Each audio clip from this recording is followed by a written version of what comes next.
Welcome to బీజేటీవీ. ముందుగా headlines చూద్దాం. కేసీఆర్ ను గౌరవిస్తేనే రేవంత్ ను గౌరవిస్తామన్న కేటీఆర్. రేవంత్ నుంచి నేర్చుకోవాల్సిన స్థితిలో కేసీఆర్ లేరన్న కేటీఆర్. తెలంగాణ తల్లి విగ్రహ స్వరూపాన్ని ఎందుకు మార్చారని ప్రశ్న. అంబేద్కర్ పీవీ విగ్రహాలను రేవంత్ పట్టించుకోవడం లేదని విమర్శ. విజయసాయిరెడ్డిపై క్రిమినల్ కేసు వేస్తామన్న బుద్ధా వెంకన్న. చంద్రబాబుకు కులపిచ్చి ఉందన్న విజయసాయిరెడ్డి. నోరు అదుపులో పెట్టుకుని మాట్లాడాలని బుద్ధా వెంకన్న హెచ్చరిక. విజయసాయిపై క్రిమినల్ కేసు వేస్తానని వ్యాఖ్య.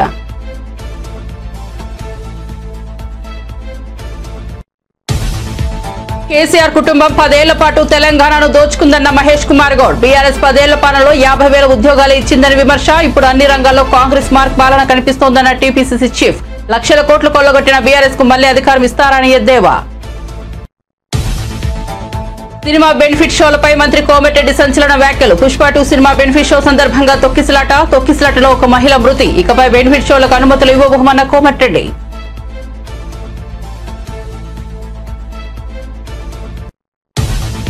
రానున్న 3 రోజులు తెలంగాణలో తేలికపాటి వర్షాలు. ఎలాంటి హెచ్చరికలు జారీ చేయని వాతావరణ శాఖ. జిల్లాలో రేపు ఉదయం పొగమంచు ఏర్పడవచ్చని వెల్లడి. వచ్చే వారం రోజుల్లో కనిష్ట ఉష్ణోగ్రతలో మార్పు ఉండదన్న వాతావరణ శాఖ.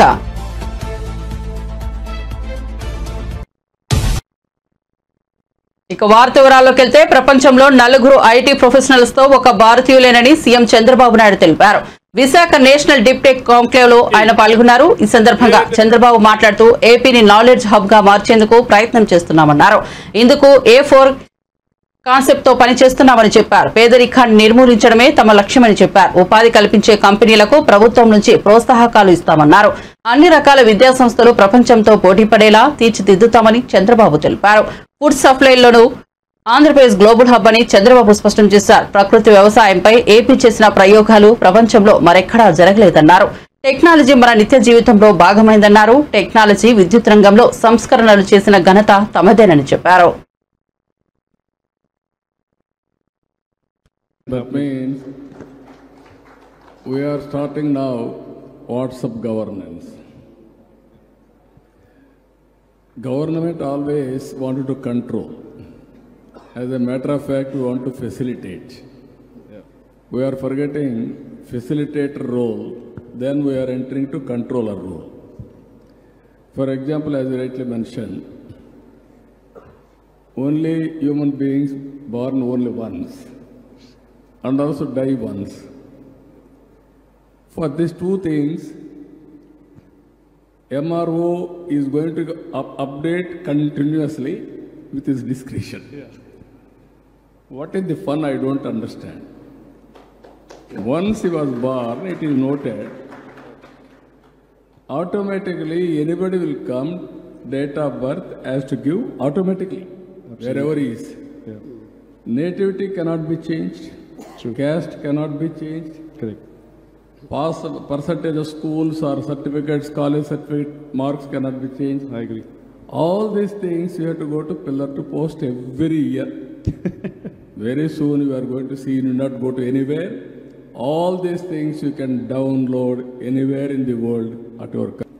Visakhapatnam is the exception. Visakhapatnam always very good city and also very, very committed. Very docile people and also honest and integrity is very high. I agree. I have seen so many cities. This is my favorite city. Visakhapatnam is different from other cities, but people are by and large very good. But only problem is continuously intellectuals, you are having a responsibility. Which is good, which is bad, you have to identify. Continuously you have to support good, then only things will happen. Sometimes you will vote for any party. After that you will think, this is our responsibility, you have to deliver, but you won't cooperate. I need continuous cooperation, then we can do wonders. Telangana ముఖ్యమంత్రి రేవంత్ రెడ్డి నోటికి హద్దు అదుపు లేకుండా పోయిందని BRS working president KTR మండిపడ్డారు. రేవంత్ నుంచి నేర్చుకోవాల్సిన స్థితిలో తమ అధినేత కేసీఆర్ లేరని చెప్పారు. కేసీఆర్ ను రేవంత్ గౌరవిస్తేనే రేవంత్ ను తాము గౌరవిస్తామని తెలిపారు. తెలంగాణ భవన్ లో నిర్వహించిన అంబేద్కర్ వర్ధంతి కార్యక్రమంలో మాట్లాడుతూ కేటీఆర్ ఈ వ్యాఖ్యలు చేశారు. ఒకప్పుడు సోనియాను బలిదేవత అన్న రేవంత్ ఇప్పుడు ఆమెను తెలంగాణ తల్లి అంటున్నారని కేటీఆర్ ఎద్దేవా చేశారు. తెలంగాణ తల్లి విగ్రహాన్ని కేసీఆర్ ఏర్పాటు చేసినప్పుడు రేవంత్ ఎక్కడున్నారని ప్రశ్నించారు. తెలంగాణ తల్లి విగ్రహ స్వరూపాన్ని ఎందుకు మార్చారని అడిగారు. ప్రభుత్వాలు మారినప్పుడల్లా గత ప్రభుత్వ నిర్ణయాలు మారిపోవాలా అని ప్రశ్నించారు. ఇందిరాగాంధీ ఏర్పాటు చేసిన భారతమాత రూపాన్ని వాజ్పేయి మార్చలేదని అన్నారు. మరి ఎందుకు గురుకుల బాటను అడ్డుకుంటున్నది నీ ప్రభుత్వం? పోలీసులతో అధికారులతో మా ఆర్ఎస్ ప్రవీణ్ కుమార్ గారి మీద కేసు పెట్టించిన నేను అడుగుతా ఉన్నా.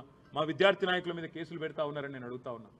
సమాజంలో జరుగుతున్న దోపిడీని అడ్డుకొని మీరు చేస్తున్న అన్యాయాలను ప్రశ్నించినందుకేనా నిన్న మా నాయకులు మొత్తం మా గౌరవ ఎమ్మెల్యేలందరినీ ఎక్కడికక్కడ అరెస్ట్ చేసి దాదాపు 16-17 గంటల పాటు నిర్బంధించడమేనా మీరు అంబేద్కర్ గారికి ఇచ్చే నివాళని మేము అడుగుతా ఉన్నాం. ఇవాళ చివరిగా మా ఎమ్మెల్యే మర్యాద సంస్కారం అనేది లేకుండా గతంలో సోనియా గాంధీ గారిని ఎట్లయితే ఇదే నోటితో అడ్డమైన నోటితో దూషించినాడు, సోనియా గాంధీ గారిని బలిదేవత అని ఆనాడు వేరే పార్టీలో ఉండి దూషించాడు, అదే పద్ధతిలో ఇవాళ మళ్ళీ తెలంగాణ ప్రధాత కేసీఆర్ గారిని మళ్ళీ ఈయన మాట్లాడిన మాటలు రాష్ట్ర ప్రజలు మొత్తం చూసినారు. కేసీఆర్ గారికి రేవంత్ రెడ్డి వచ్చి ఏదో చెబితే ఆయనకు నేర్చుకోవాల్సిన అవసరం కానీ పట్టించుకోవాల్సిన అవసరం కానీ లేదు. ఒకటి. రెండవ మాట నేను వారికి గుర్తు చేసేది, మర్యాద అనేది ఇచ్చి పుచ్చుకుంటే బాగుంటుంది. మర్యాద ఒకరు అడుక్కుంటే రాదు. నాకు మర్యాద ఇవ్వండి, నా కుర్చీకి మర్యాద ఇవ్వండి అంటే అడుక్కుంటే రాదు. మూడో మాట చివరిగా నేను చెప్పేది, రేవంత్ రెడ్డికి నేనే చెప్తా ఉన్నా సూటిగా, నేను పార్టీ కార్యనిర్వాహక అధ్యక్షుడిగా చెప్తా ఉన్నా, నీ నోరు మారితే, నీ మాట మారితే, నువ్వు కేసీఆర్ గారిని గౌరవిస్తే తప్పకుండా నీ పదవిని గౌరవిస్తాం, తప్పకుండా ముఖ్యమంత్రి స్థాయిని గౌరవిస్తాం. కానీ నీ కారు కూతలు మానకపోతే కుక్క కాటుకు చెప్పు దెబ్బ అన్నట్టు నువ్వు ఒక మాట మాట్లాడితే 10 మాటలు మేము కూడా మాట్లాడతాం. నువ్వేం చేసుకున్నా సరే, నువ్వు ఎన్ని కేసులు పెట్టుకున్నా సరే మేము వెనక్కి తగ్గం. ఇక చివరిగా ఇంకొక మాట కూడా మీడియా మిత్రులతో నా విజ్ఞప్తి, నా ప్రార్థన, మేము ప్రభుత్వాన్ని ఈ శాసనసభ సమావేశాల్లో స్పష్టంగా అడుగుతున్నాం. మేము అడగబోయే ప్రశ్నలు ప్రజలకు సంబంధించిన ప్రశ్నలు అడుగుతాం. మాకు వ్యక్తిగతంగా మా మీద కేసులు పెట్టినా వాటిని మేము పట్టించుకోం. వ్యక్తిగతంగా మా ఇండ్ల ముంగట 100 మంది పోలీసులను పెట్టినా పట్టించుకోం. లగచర్ల గురించి అడుగుతాం, గురుకులాల పరిస్థితుల అధ్వాన పరిస్థితుల గురించి అడుగుతాం, నిలదీస్తాం. అదేవిధంగా రాష్ట్ర వ్యాప్తంగా ఈరోజు నెలకొని ఉన్న వ్యవసాయ సంక్షోభం గురించి తప్పకుండా అడుగుతాం. ఏపీ ముఖ్యమంత్రి చంద్రబాబుకు కులపిచ్చి ఉందంటూ విమర్శలు గుప్పిస్తున్న వైసీపీ రాజ్యసభ సభ్యుడు విజయసాయిరెడ్డిపై టీడీపీ నేత బుద్ధా వెంకన్న తీవ్ర వ్యాఖ్యలు చేశారు. విజయసాయిరెడ్డి నోరు అదుపులో పెట్టుకుని మాట్లాడాలని ఆయన హెచ్చరించారు. మానవ విలువలు లేని వ్యక్తి విజయసాయి అని అన్నారు. జగన్ కు విజయసాయిరెడ్డికి కులపిచ్చి ఉందేమో కానీ చంద్రబాబుకు లేదని చెప్పారు. విజయసాయిపై క్రిమినల్ కేసు వేస్తానని, ఆయనను జైలుకు పంపేంత వరకు వదలరని బుద్ధా వెంకన్న అన్నారు. వ్యాపారవేత్తలను భయపెట్టి బెదిరించి ఆస్తులు రాయించుకుంటారా అని ప్రశ్నించారు. కాకినాడ పోర్టుకు సంబంధించిన వ్యవహారంపై మాట్లాడుతూ ఆయన ఈ వ్యాఖ్యలు చేశారు. ఆర్థిక ఇబ్బందుల్లో ఉన్నాడా? పోనీ ఆ రోజు ఆయన బ్యాంక్ స్టేట్మెంట్లు, ఆయనకున్నటువంటి పర్సనల్ ఏదైనా ఆర్థిక లావాదేవీలు చేస్తే తెలిసిపోయింది కదా. అమ్ముకోవాల్సిన అవసరం ఎప్పుడు వస్తుంది ఎవరికైనా చెప్పండి మీరు. ఆర్థికంగా ఇబ్బంది పడేటప్పుడు, లేక బ్యాంకులకి డబ్బులు కట్టాల్సినప్పుడు అమ్మగారు, అసలు అమ్మాల్సిన పరిస్థితి లేని వ్యక్తి దగ్గర నువ్వు బలవంతంగా రాయించుకొని నువ్వు కానీ రాయకపోతే ఒక ముఖ్యమంత్రి హోదాలో ఉండి చంపేస్తానంటే నువ్వు సొంత బాబాయినే గొడ్డలతో నరికించినటువంటి వ్యక్తివి ఒక పారిశ్రామికవేత్తని చంపడమే కాకుండా వాళ్ళ ఇంట్లో వాళ్ళని కూడా చంపేస్తానని బెదిరిస్తే ఎవరు సంతకాలు పెట్టరు. దాన్ని నిన్న నువ్వు కులానికి ఆపాదిస్తావా? చంద్రబాబు నాయుడు గారిని క్రిమినల్ అంటావా? నువ్వు ఒక బ్రోకర్రా, నువ్వు ఒక బ్రోకర్వి. చంద్రబాబు నాయుడు గారు క్రిమినల్. చంద్రబాబు నాయుడు గారు క్రిమినల్ అయితే ఆయన మీద మీరు పెట్టినటువంటి కేసు 53 రోజులు ఆయన్ని జైల్లో అనవసరంగా పెట్టారనే కదా భారతదేశంలో కాకుండా ప్రపంచ దేశాలన్నీ కూడా కదిలొచ్చి మీకు ఇక్కడ బుద్ధి చెప్పింది. మీకు 151 సీట్ల నుంచి 11 సీట్లకు తెచ్చింది. చంద్రబాబు నాయుడు గారిని వ్యక్తిగతంగా మళ్ళీ దూషిస్తావు. అధికారాన్ని అడ్డుపెట్టుకొని అమాయకుల నెత్తి మీద తుపాకీలు పెట్టి ఎంతమంది ఆస్తులు మీరు ఆక్రమించుకోవాలా? నువ్వు జగన్మోహన్ రెడ్డి, నువ్వు ఉత్తరాంధ్రకి ఇన్ఛార్జిగా ఉన్నావు. అదే టైంలో చంద్రబాబు నాయుడు గారు నన్ను ఉత్తరాంధ్ర ఇన్ఛార్జిగా వేశారు. మీ మీద ఆ రోజు మాకు ఎన్ని కంప్లైంట్లు ఇచ్చారు? మాకెక్కడన్నా అలాంటి చరిత్ర ఉందా? ఉంటే 5 ఏళ్ళలో మీరే అరెస్టులు చేసేవాళ్ళు కదా. చంద్రబాబు నాయుడు గారి మీద ఎక్కడ నొందాయిలాగా బెదిరించి లాక్కున్నాడు చంద్రబాబు నాయుడు గారు అనేది. ఒక ముఖ్యమంత్రి హోదాలో ఉండి ఒక పారిశ్రామికవేత్తని బెదిరించి ఇంట్లో వాళ్ళని చంపేస్తారని అరవిందో అంటే ఎవరికది సాయిరెడ్డికి సంబంధించింది, ఈ విజయశాంతి రెడ్డి సంబంధించింది, లాక్కొని ఇంట్లో నుంచి చంపేస్తానంటే ఒక ముఖ్యమంత్రికి భయపడరా? ఇవాళ ఈ కూటమి ప్రభుత్వంలో ప్రతి ఒక్కరూ మనశ్శాంతిగా ఆంధ్రప్రదేశ్లో బతుకుతున్నారంటే ఈరోజు వచ్చాడు కేవీ రావు గారు బయటికి వచ్చి జరిగింది చెప్పాడు. చెబితే ఆయనకి ఈయనకి కులాన్ని ఆపాదిస్తాం. కేసీఆర్ కుటుంబం 10 ఏళ్ల పాటు తెలంగాణలో దోచుకుందని తెలంగాణ పీసీసీ అధ్యక్షుడు మహేష్ కుమార్ గౌడ్ ఆరోపించారు. గాంధీభవన్లో ఏర్పాటు చేసిన మీడియా సమావేశంలో ఆయన మాట్లాడుతూ బీఆర్ఎస్ 10 ఏళ్ల పాలనలో 50,000 ఉద్యోగాలు మాత్రమే ఇచ్చిందని విమర్శించారు. కానీ తాము అధికారంలోకి వచ్చిన ఏడాదిలోనే 50,000 ఉద్యోగాలు ఇచ్చామన్నారు. ఇప్పుడు అన్ని రంగాల్లోనూ కాంగ్రెస్ మార్కు పాలన కనిపిస్తోందన్నారు. ప్రజాపాలన పండుగలో ప్రజలంతా భాగస్వాములు కావాలన్నారు. 10 ఏళ్లలో బీఆర్ఎస్ చేసిన దోపిడీ అంతా ఇంతా కాదన్నారు. మళ్లీ అధికారంలోకి వస్తామని కేటీఆర్ పగటి కలలు కంటున్నారని ఎద్దేవా చేశారు. లక్షల కోట్ల రూపాయలు కొల్లగొట్టిన మీకు ప్రజలు మళ్లీ అధికారం ఇస్తారా అని నిలదీశారు. ఎన్ఎస్వై, యూత్ కాంగ్రెస్, సేవాదల్, మహిళా కాంగ్రెస్తో పాటు మిగతా ఫ్రంటల్ ఆర్గనైజేషన్స్, డిపార్ట్మెంట్స్ అన్నీ కూడా జన్మదినోత్సవాన్ని వివిధ రకాలుగా ఘనంగా నిర్వహించి తలపెట్టినాము. సోనియా గాంధీ లేనిదే తెలంగాణ లేదు. సోనియా గాంధీ గారి యొక్క దృఢ సంకల్పం వల్లనే తెలంగాణ ఆవిర్భమైంది. ఆ మహాతల్లి జన్మదినోత్సవాన్ని ఘనంగా జరుపుకుంటా ఉన్నాం. అదేవిధంగా రాష్ట్ర వ్యాప్తంగా 10 ఏళ్లలో బీఆర్ఎస్ పార్టీ చేయనటువంటి అభివృద్ధి సంక్షేమ ఫలాలు ఇచ్చినటువంటి కాంగ్రెస్ పార్టీ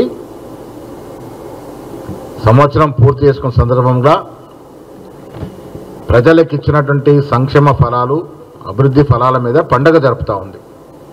ఇది రాష్ట్ర ప్రభుత్వం జరుపుతున్న ప్రజల పండగ.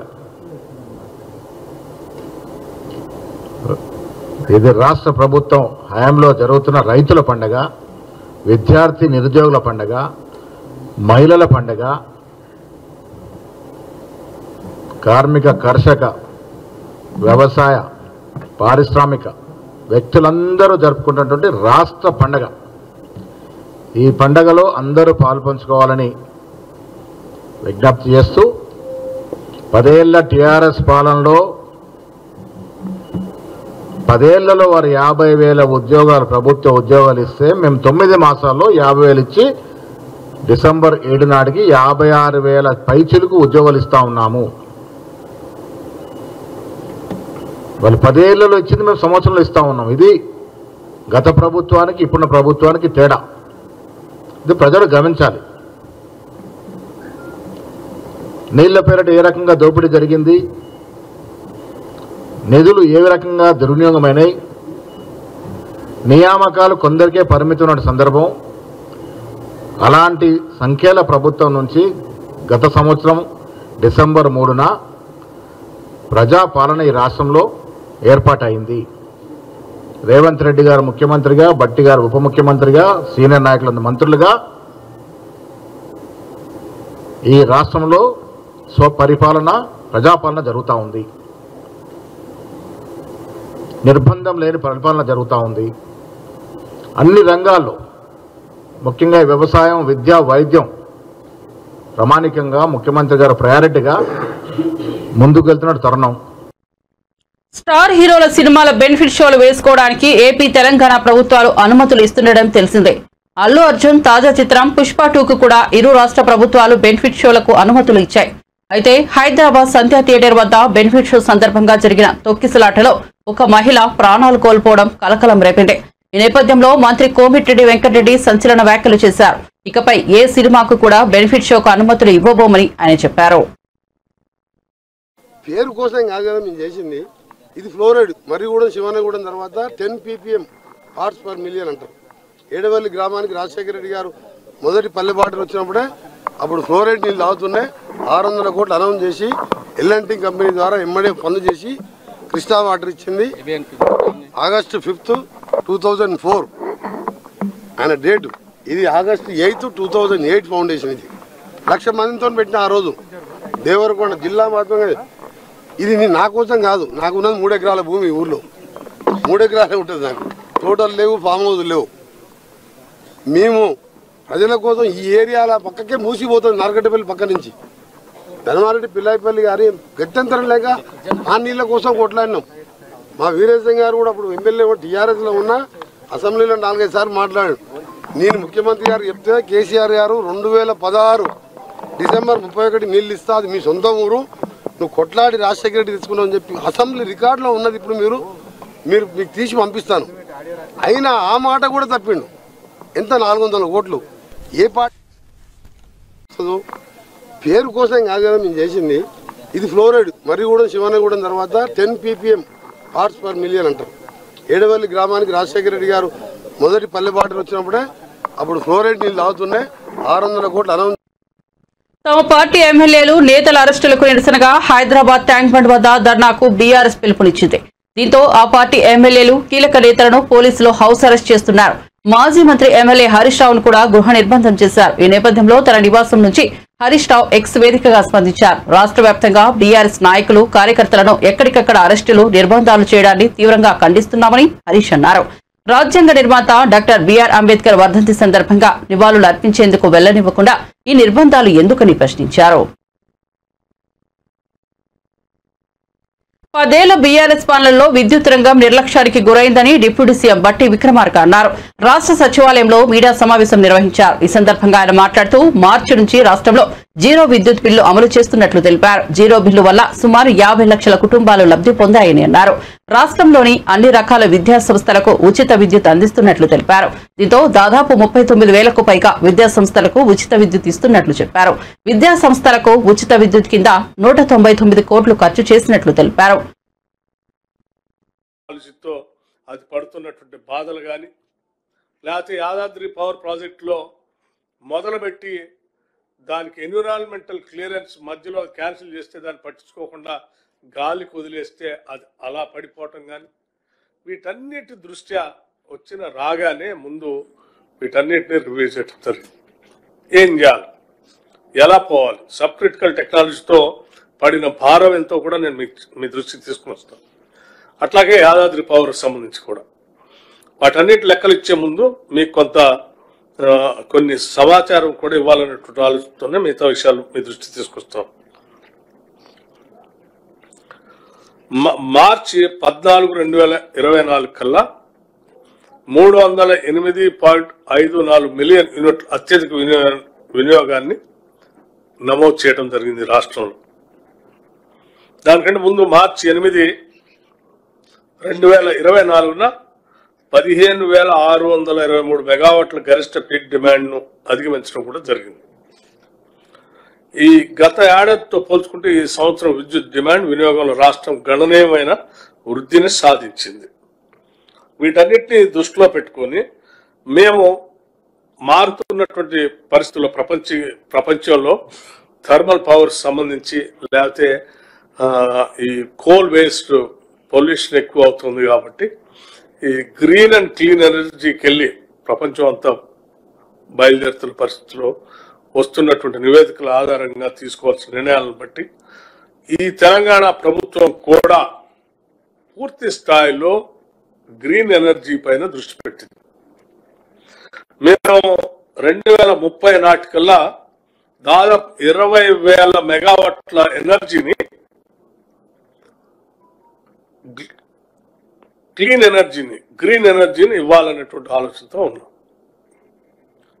అట్లాగే 2035 నాటికల్లా అదనంగా మరో 20,000 మెగావాట్లు, అంటే మొత్తం కలిపి 40,000 మెగావాట్ల హరిత ఇంధనాన్ని అందుబాటులో తీసుకొని రావడానికి కావాల్సినటువంటి ప్రణాళికలు ఈ ఎనర్జీ శాఖ రాష్ట్ర ప్రభుత్వం తయారు చేసుకుని ముందుకు పోతా ఉన్నాం. దీంట్లో భాగంగా సరే ముందుగా టు స్టార్ట్ విత్ 4,000 మెగావాట్ల సోలార్ పవర్ సంబంధించి ఇప్పటికే సరే ఈ సోలార్ పవర్ ఉత్పత్తి చేసే రంగంలో రాష్ట్రంలో ఉన్నటువంటి సెల్ఫ్ హెల్ప్ గ్రూప్స్ దీంట్లో భాగస్వామ్యం చేయాలని 1000 మెగావాట్ల సోలార్ పవర్ని ఎంఓయూ చేయటం కూడా జరిగింది. వాళ్ళకి నేరుగా రుణాలు ఇప్పించడం, ఆ రుణాలతో వాళ్ళు పవర్ ప్లాంట్లు పెట్టుకోవటం, ఆ పవర్ ప్లాంట్స్ ద్వారా ప్రొడ్యూస్ అయ్యేటువంటి పవర్ని గ్రిడ్కి కనెక్ట్ చేసి రాష్ట్ర ప్రభుత్వమే కొనుగోలు చేసి వాళ్ళకి డబ్బులు చెల్లించే విధానాన్ని ఎంఓఈ చేయడం జరిగింది. To start with we are going with the self help groups. వీటికి సంబంధించి భవిష్యత్తులో ఒక న్యూ ఎనర్జీ పాలసీని తీసుకొని రాబోతున్నాం. కొద్ది రోజుల్లోనే ఆ న్యూ ఎనర్జీ పాలసీ అనౌన్స్ చేసిన తర్వాత రాష్ట్ర వ్యాప్తంగా ఈ ఎనర్జీని డెవలప్ చేయడం కోసం ఏంటి పంప్ స్టోరేజ్ పవర్ కానీ, సోలార్ పవర్ కానీ, ఫ్లోటింగ్ సోలార్ కానీ, హైడ్రోజన్ పవర్ కానీ ఇత్యాది అనేక రకాలైనటువంటి ఆల్టర్నేటివ్ ఎనర్జీ, నాన్ కన్వెన్షనల్ ఎనర్జీని ప్రొడ్యూస్ చేయటం కోసం మేము సభలో చర్చించి న్యూ ఎనర్జీ పాలసీ అనౌన్స్ చేసి టెండర్స్ పిలవబోతా ఉన్నాం. ఓపెన్ టెండర్స్ పిలవబోతా ఉన్నాం. ఆ ఓపెన్ టెండర్ తెలంగాణ కాంగ్రెస్ ప్రభుత్వం ఏడాది పాలన సందర్భంగా నిర్వహిస్తున్న ప్రజాపాలన విజయోత్సవ సంబరాలపై కేంద్ర మంత్రి బండి సంజయ్ మరోసారి ఎక్స్ వేదికగా విమర్శలు గుప్పించారు. గారడీ గ్యారంటీలను, గాయమైన హామీలను, గాడి తప్పిన పాలనను ప్రశ్నిస్తోంది తెలంగాణ సమాజమని ట్వీట్ చేశారు. నీడను కూలుస్తూ నీచ రాజకీయాలు చేస్తూ నియంత పాలన కొనసాగిస్తున్న నీతిలేని నాయకులను, నిజాం వారసుల దోస్తులను నిలదీస్తుంది తెలంగాణ అంటూ కాంగ్రెస్ పాలకులపై విమర్శలు చేశారు. కాంగ్రెస్ ప్రభుత్వ వైఫల్యాలను ఎండగడుతూ 6 అబద్దాలు 66 మోసాల పేరుతో నిరసన కార్యక్రమాలు కొనసాగిస్తోంది. ఈ నెల 6న సరూర్ నగర్ స్టేడియంలో భారీ బహిరంగ సభ నిర్వహించాలని బీజేపీ నిర్ణయించింది. పార్టీ జాతీయ అధ్యక్షుడు జేపీ నడ్డా ఈ కార్యక్రమానికి హాజరయ్యే అవకాశం ఉంది. కాంగ్రెస్ పార్టీ ఏడాది పాలనలో 6 అబద్దాలు 66 మోసాలను చర్చించుకోవడానికి బీజేపీ నాయకులు బహిరంగంగా సభ నిర్వహిస్తున్నట్లు రాష్ట్ర ప్రధాన కార్యదర్శి గుజ్జుల ప్రేమేందర్ రెడ్డి తెలిపారు. ఈ మేరకు గురువారం ఆయన మీడియాకు ఓ ప్రకటనను విడుదల చేశారు. తెలంగాణ రాష్ట్రంలో కాంగ్రెస్ పార్టీ ఏడాది పాలన వైఫల్యాలను గుర్తు చేస్తూ కులంకషంగా వివరించుకోవాలని సరూర్ నగర్ స్టేడియం మైదానంలో ఈ నెల 7న మధ్యాహ్నం 3 గంటలకు బీజేపీ నాయకుల ఆధ్వర్యంలో బహిరంగ సభ నిర్వహించనున్నట్లు ప్రకటించారు. ఈ బహిరంగ సభకు ముఖ్య అతిథిగా బీజేపీ జాతీయ అధ్యక్షుడు జగత్ ప్రకాష్ నడ్డా పాల్గొననున్నారని, కేంద్ర మంత్రి కిషన్ రెడ్డి అధ్యక్షతన వహిస్తారని పేర్కొన్నారు.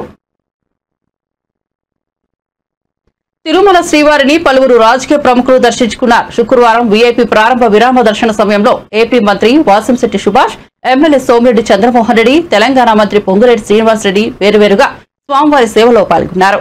టీటీడీ ఆలయ అధికారులు వీరికి స్వాగతం పలికి దర్శన ఏర్పాట్లు చేశారు. దర్శనం అనంతరం వీరికి రంగనాయకుల మండపంలో పండితులు ఆశీర్వచనం చేసి స్వామివారి తీర్థ ప్రసాదాలను అందజేశారు.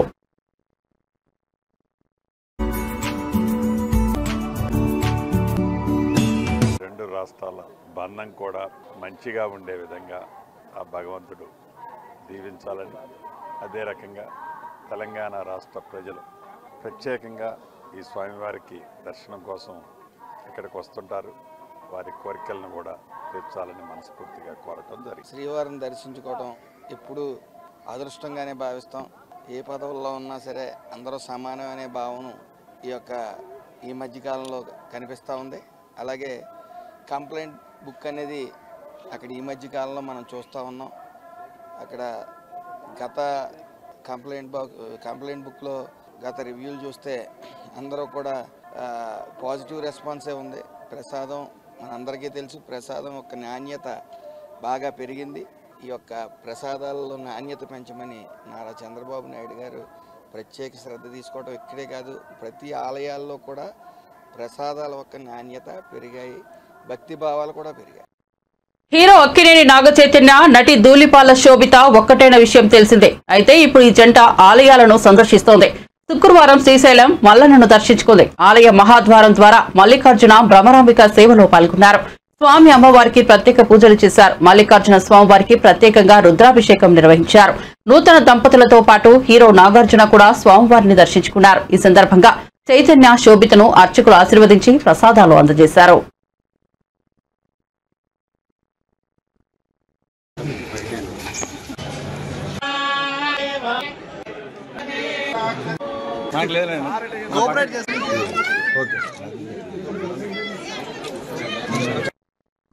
సినీ నటి మీనాక్షి చౌదరి కడపలో సందడి చేశారు. కడప ద్వారకానగర్ లో ఓ షాపింగ్ మాల్ ప్రారంభోత్సవ కార్యక్రమంలో ఆమె పాల్గొన్నారు. ఈ సందర్భంగా మీనాక్షిని చూసేందుకు అభిమానులు పెద్ద ఎత్తున తరలివచ్చారు.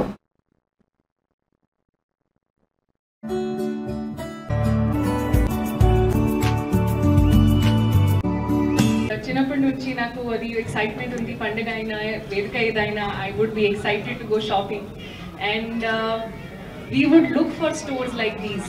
కడపలో ఇది నా ఫస్ట్ టైం అండ్ చాలా ప్రేమతో రిసీవ్ చేశారు అందరూ అండ్ సచ్ వార్మ్ వెల్కమ్. నేను చాలా చాలా చాలా హ్యాపీగా ఉన్నాను అండ్ ఇంకా మళ్ళీ రావాలి ఇది అనుకుంటున్నాను హోప్ఫుల్లీ. నెక్స్ట్ మూవీస్ ఇప్పుడు జనవరిలో ఒక మూవీ రిలీజ్ అవుతుంది, అది సంక్రాంతికి వస్తున్నాం. ఇది పేరు సంక్రాంతికి వస్తుంది, అది పేరు సంక్రాంతికి వస్తున్నాం వెంకటేష్ గారు. అవును, ఇది మూవీ నేమ్.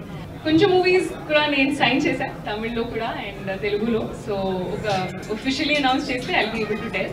కానీ నెక్స్ట్ ఇయర్ కూడా చాలా ఎక్సైటింగ్ ప్రాజెక్ట్స్తో I will be coming and entertaining hopefully and yes. సినీ నటి శ్రీలీల సంగారెడ్డి జిల్లాలో సందడి చేశారు. రామచంద్రాపురంలో ఏర్పాటు చేసిన ఓ షాపింగ్ మాల్ ప్రారంభోత్సవ కార్యక్రమంలో ఆమె పాల్గొన్నారు. ఈ సందర్భంగా ఆమెను చూసేందుకు అభిమానులు భారీగా తరలి వచ్చారు. ఆమెతో సెల్ఫీలు దిగేందుకు పోటీ పడ్డారు.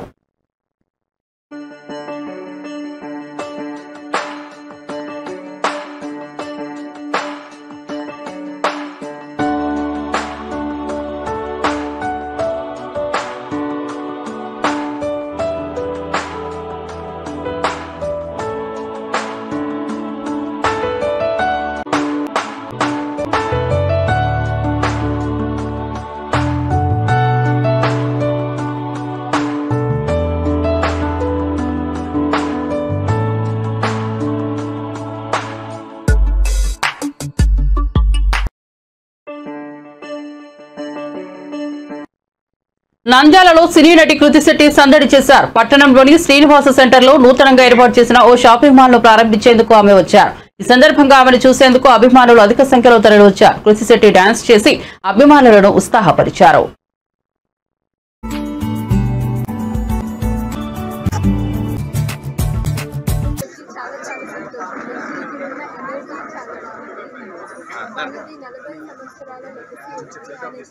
They take so much pride in their collections and I can see why it's been able to see them try chesanu and they're really good and I wish them all the very best for this.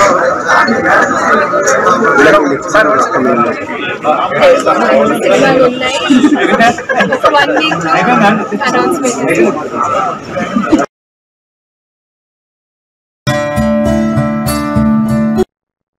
తెలంగాణలో రానున్న 3 రోజులు తేలికపాటి వర్షాలు కురిసే అవకాశం ఉందని హైదరాబాద్ వాతావరణ శాఖ తెలిపింది. అయితే ఎలాంటి హెచ్చరికలు జారీ చేయలేదు. రేపు రాష్ట్రంలోని పలు చోట్ల తేలికపాటి నుంచి మోస్తరు వర్షాలు కురిసే అవకాశం ఉంది. ఆ తర్వాత 2 రోజులు కూడా రాష్ట్రంలోని వివిధ ప్రాంతాల్లో తేలికపాటి నుంచి మోస్తరు వర్షాలు కురిసే అవకాశం ఉందని వెల్లడించింది. రాష్ట్రంలోని కొన్ని జిల్లాల్లో అక్కడక్కడ ఉదయం పొగమంచు ఏర్పడే అవకాశం ఉందని వెల్లడించింది. వచ్చే వారం రోజుల్లో కనిష్ట ఉష్ణోగ్రతల్లో పెద్దగా మార్పు ఉండదని వెల్లడించింది. బులెటిన్ ముగించే ముందు హెడ్లైన్స్ మరోసారి చూద్దాం. కేసీఆర్ ను గౌరవిస్తేనే రేవంత్ ను గౌరవిస్తామన్న కేటీఆర్. రేవంత్ నుంచి నేర్చుకోవాల్సిన స్థితిలో కేసీఆర్ లేరన్న కేటీఆర్. తెలంగాణ తల్లి విగ్రహ స్వరూపాన్ని ఎందుకు మార్చారని ప్రశ్న. అంబేద్కర్ పీవీ విగ్రహాలను రేవంత్ పట్టించుకోవడం లేదని విమర్శ. విజయసాయిరెడ్డిపై క్రిమినల్ కేసు వేస్తామన్న బుద్ధా వెంకన్న. చంద్రబాబుకు కులపిచ్చి ఉందన్న విజయసాయిరెడ్డి. నోరు అదుపులో పెట్టుకుని మాట్లాడాలని బుద్ధా వెంకన్న హెచ్చరిక. విజయసాయిపై క్రిమినల్ కేసు వేస్తానని వ్యాఖ్య.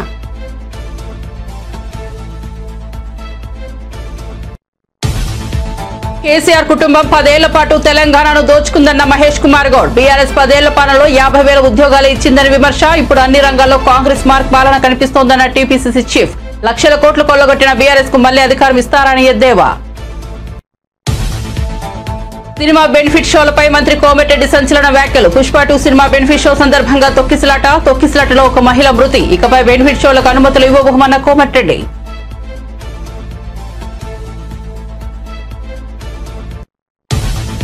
రానున్న 3 రోజులు తెలంగాణలో తేలికపాటి వర్షాలు. ఎలాంటి హెచ్చరికలు జారీ చేయని వాతావరణ శాఖ. జిల్లాలో రేపు ఉదయం పొగమంచు ఏర్పడవచ్చని వెల్లడి. వచ్చే వారం రోజుల్లో కనిష్ట ఉష్ణోగ్రతలో మార్పు ఉండదన్న వాతావరణ శాఖ.